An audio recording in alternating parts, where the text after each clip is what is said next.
कुबेर साधना का एक अनुभवात्मक कहानी। आज चैत्र नवरात्रि की पंचमी तिथि को मैंने ओम गुरुजी से कुबेर साधना ली। करीब 11 बजे पूजा के सामान लेने के लिए बाहर निकला। धूप तेज थी और पसीने से हाल बेहाल हो रहा था।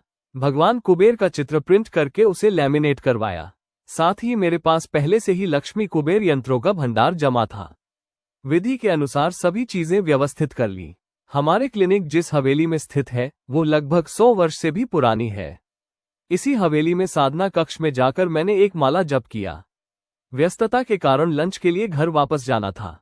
जैसे ही मैं साधना कक्ष से निकला और हॉल में कपड़े बदलने आया, अचानक महसूस हुआ जैसे यक्षराज कुबेर दीवारों पर चारों हाथ पैरों से चल रहे हों। जब क्लिनिक बंद करके बाहर निकला, मौसम अचानक बादलों से घिर गया था। ये धनाध्यक्ष कुबेर का स्पष्ट संकेत था, जो कि यक्षराज भी है। यक्षों की उपासना से बारिश होती है, ये तो जगजाहिर है। इस समय आसमान काले घने बादलों से भरा था। मैंने अनुमान लगाया कि बारिश जरूर होगी और इस मौसम को कैमरे में कैद किया। फिर घर पहुंचा और वहां भी मौसम की वीडियो बनाई। बादल छाए थे, पर बीच बीच में तेज धूप के धब्बे दिख रहे थे। घर पर गर्मी की छुट्टियां होने के कारण बच्चे खेल रहे थे। उन्हें पेठा मिठाई दी, जिसे उन्होंने बहुत आनंद से खाया। भोजन के बीच छोटे बच्चे को बाथरूम में संभालना पड़ा क्योंकि आसपास कोई बड़ा नहीं था। इसी दौरान नल से मेरी कमर के निचले हिस्से में चोट लग गई। दर्द असहनीय था। मुझे बाद में लगा कि शायद मैंने आसन विसर्जन और सुरक्षात्मक मंत्र बंद नहीं करने चाहिए थे। बच्चे की देखभाल जरूरी थी, इसलिए चोट सहनी पड़ी, जो ठीक ही है। थोड़ी देर बाद हवेली वापस आकर जप जारी रखा।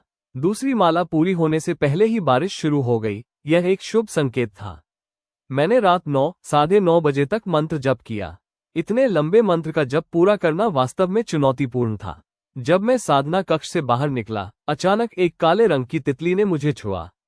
वो हॉल और कमरे में घूम रही थी। उसकी तस्वीर भी ली। उसे बाहर निकालने की कोशिश की, लेकिन वो नहीं निकली। भूख लगी थी, इसलिए प्रसाद खाया और बाकी घर ले जाने के लिए रख लिया।